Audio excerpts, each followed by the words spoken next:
Buenos días, querida familia. Nos reunimos nuevamente alrededor de la palabra del Señor en este jueves de la cuarta semana de Pascua. Nos reunimos en el nombre del Padre, y del Hijo, y del Espíritu Santo. Ven, Espíritu Santo, llena los corazones de tus fieles, enciende en ellos el fuego de tu amor, y renovarás la faz de la tierra. Espíritu Santo, ilumínanos y santifícanos. María, Madre de la Iglesia, ruega por nosotros. Lectura del libro de los Hechos de los Apóstoles, capítulo 13, versículos 13 al 25. En aquellos días, Pablo y sus compañeros se hicieron a la vela en Pafos y llegaron a Perge de Panfilia. Juan los dejó y se volvió a Jerusalén. Desde Perge siguieron hasta Antioquía de Pisidia. El sábado entraron en la sinagoga y tomaron asiento. Acabada la lectura de la ley y los profetas, los jefes de la sinagoga les mandaron a decir: Hermanos, si queréis exhortar al pueblo, hablad. Pablo se puso en pie y, haciendo seña de que se callaran, dijo: Israelitas y los que teméis a Dios, escuchad. El Dios de este pueblo, Israel, eligió a nuestros padres y multiplicó al pueblo cuando vivían como forasteros en Egipto. Los sacó de allí con brazo poderoso. Unos 40 años los alimentó en el desierto. Aniquiló 7 naciones en el país de Canaán y les dio en posesión su territorio unos 400 años. Les dio jueces hasta el profeta Samuel. Pidieron un rey y Dios les dio a Saúl, hijo de Quis, de la tribu de Benjamín, que reinó 40 años. Lo depuso y nombró rey a David, de quien hizo esta alabanza: Encontré a David, hijo de Jesé, hombre conforme a mi corazón, que cumplirá todos mis preceptos. Según lo prometido, Dios sacó de su descendencia un Salvador para Israel, Jesús. Antes de que llegara, Juan predicó a todo Israel un bautismo de conversión, y cuando estaba para acabar su vida decía: Yo no soy quien pensáis, viene uno detrás de mí, a quien no merezco desatarle las sandalias. Palabra de Dios. Salmo 88. Cantaré eternamente las misericordias del Señor. Cantaré eternamente la misericordia del Señor, anunciaré tu fidelidad por todas las edades, porque dije: tu misericordia es un edificio eterno, más que el cielo has afianzado tu fidelidad. Encontré a David mi siervo y lo he ungido con óleo sagrado, para que mi mano esté siempre con él y mi brazo lo haga valeroso. Mi fidelidad y misericordia lo acompañarán, por mi nombre crecerá su poder. Él me invocará: tú eres mi Padre, mi Dios, mi roca salvadora. Lectura del Santo Evangelio según San Juan, capítulo 13, versículos 16 al 20.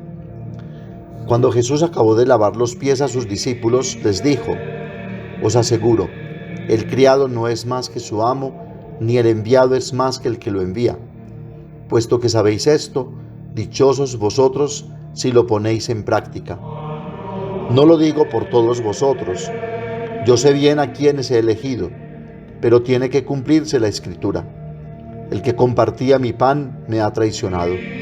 Os lo digo ahora antes de que suceda, para que cuando suceda creáis que yo soy. Os lo aseguro, el que recibe a mi enviado me recibe a mí, y el que a mí me recibe, recibe al que me ha enviado.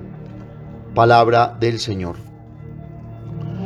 Decíamos ayer que la Iglesia, comunidad cristiana, es una comunidad llamada y enviada para la instauración del reino de Dios como una nueva creación, donde sea el amor y el servicio la identidad misma del hombre nuevo salvado por el misterio pascual de Cristo. Y hemos sido llamados y enviados con un mandato bien preciso y definido: anunciar a todos los hombres la salvación y el amor de Dios, realizado de una manera definitiva en la persona de su Hijo Jesucristo. Pero este anuncio no se hace sin un conocimiento previo y una experiencia personal de cuanto Dios ha hecho y cómo ha obrado en la historia personal y en la historia del mundo. Como se dice usualmente, nadie da de lo que no tiene. Y es cuanto vemos en la primera lectura. Pablo, de una manera muy sucinta, hace toda una relectura de la historia de la salvación y de cómo Dios ha ido realizando su proyecto para salvar al hombre y conducirlo a la verdadera libertad. Dios no puso al hombre en este mundo y se desentendió de él. Al contrario, ha ido escribiendo, aún en la realidad del pecado del hombre, una historia de amor, a través de un diálogo permanente y constante con el hombre, la criatura de la cual él se ha enamorado locamente. Así lo dice Ezequiel 33:11. Por mi vida, oráculo del Señor Yahvé, que yo no me complazco en la muerte del malvado, sino en que el malvado se convierta de su conducta y viva. Convertíos de vuestra mala conducta. ¿Por qué habéis de morir, casa de Israel? Y Pablo en Romanos 5:8 dice: mas la prueba de que Dios nos ama es que Cristo, siendo nosotros todavía pecadores, murió por nosotros. Con cuánta más razón, pues, justificados ahora por su sangre, seremos por él salvados de la cólera.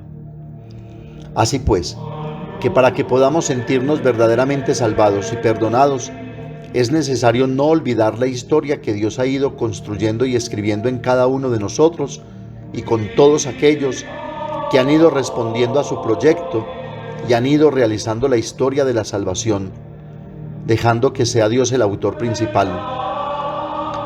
Pablo hoy nos hace entender algo muy importante. Ante todo, que no podemos olvidar nuestra historia, nuestros orígenes, los acontecimientos, por tremendos que hayan sido, que nos han ido forjando, que en medio de aciertos y desaciertos, la historia ha seguido su marcha. Pero igual nos invita a releer con ojos nuevos la historia de cada uno, como incluso ha hecho el mismo Jesús con Natanael, con la samaritana, a quienes antes de hacerse conocer, les ha mostrado que los conoce, que conoce la historia de cada uno. Asimismo ha hecho el resucitado con los discípulos de Emaús, interpretando las Escrituras y abriéndoles el conocimiento para que lo reconozcan en la fracción del pan, de tal manera que la historia no aparezca como algo que viene en paracaídas, sino como un proyecto que se va construyendo en la esperanza que pueda realizarse plenamente. Así Pablo nos hace entender que el Dios que nos salva es el Dios que conoce nuestra historia. Por eso es siempre necesario hacer una relectura de esa historia, para que no aparezca como algo improvisado o impuesto por Dios. Pues el principio y final de esa historia es un proyecto trazado por Dios y realizado en la encarnación de su Hijo Jesucristo. Dios desde el principio ha estado presente en la historia de los hombres y ha estado presente como un amor que elige, que se preocupa, que da gratuitamente y que abre la historia a la esperanza. Desde el momento mismo en que el hombre desobedece e introduce el pecado en el mundo, Dios se muestra abierto hacia la plena encarnación, hacia la salvación obrada desde adentro de la historia como un hombre en medio de los hombres. Así Pablo presenta en la sinagoga la historia de su pueblo, introduciendo el anuncio de Cristo como la palabra que orienta toda la historia. La fe en Cristo se presenta como luz nueva en el tiempo de los hombres, luz que ha guiado el pasado, luz que guía el presente, luz que guiará el futuro hasta el final de los tiempos, pues en nadie más se nos ha dado la salvación y la plenitud, sino en Cristo. Él es el único que, encarnándose en la plenitud de los tiempos, le da el verdadero sentido a nuestra historia, porque nos hace verdaderamente hijos y verdaderamente hombres en el sentido pleno de la palabra, porque nos enseña que es el amor y no el egoísmo el que nos diferencia de los animales y el que nos salvará. Por eso el anuncio de Pablo no es un anuncio desencarnado de la historia. El Papa Francisco constantemente nos invita a no olvidarnos de nuestras raíces, de nuestra historia, de nuestro origen, pues no podemos perder nuestra identidad. El discurso de Pablo nos invita a leer el acontecimiento Cristo como clave de interpretación que libera la historia, en cuanto que solos no alcanzaríamos a salvarnos. No fue suficiente ni siquiera la ley con todas sus normas y exigencias. Cristo nos trajo la gracia que nos salva, pues nunca alcanzaríamos la perfección por nuestras propias fuerzas. Por eso Él nos justifica dándonos la posibilidad de llegar a Dios y además nos libera abriéndonos a la esperanza, que como dice Pablo no defrauda, porque vivimos en un ya de salvación, porque se ha realizado plenamente en Cristo y definitivamente, pero en un todavía no, porque la plena manifestación, dice Pablo, llegará cuando Dios ponga a todos sus enemigos bajo sus pies. Y el enemigo de Dios no es el hombre, sino los enemigos de Dios son el odio, la violencia, la injusticia, la corrupción, el egoísmo, la muerte. La historia seguirá su marcha con dolores de parto, pero con la esperanza de un verdadero nacimiento al hombre nuevo según el modelo de Cristo Jesús, el hombre perfecto. Por eso tenemos que seguir construyendo y escribiendo esta historia de salvación, dejando que Dios la siga guiando con la fuerza y sabiduría del Espíritu Santo, para que nada ni nadie nos separe del amor de Dios manifestado en Cristo Jesús. Ciertamente nuestra historia presente está marcada por grandes desconciertos, tragedias y cambios inusitados. Pero también en este capítulo particular de nuestra historia, estamos llamados a hacer una lectura de salvación, pues todo en nuestra vida es palabra de Dios, porque aunque muchas cosas no hagan parte del proyecto irrevocable de Dios de salvación, Dios sabe transformar todo en acontecimiento salvador. Asimismo, de la pasión y muerte de su Hijo, Dios hizo una nueva creación, pues primero nos cansaremos nosotros de pedir perdón que Dios de querer salvarnos y buscar todos los medios para escribir siempre una página de amor, de perdón y de misericordia en nuestra historia personal y comunitaria.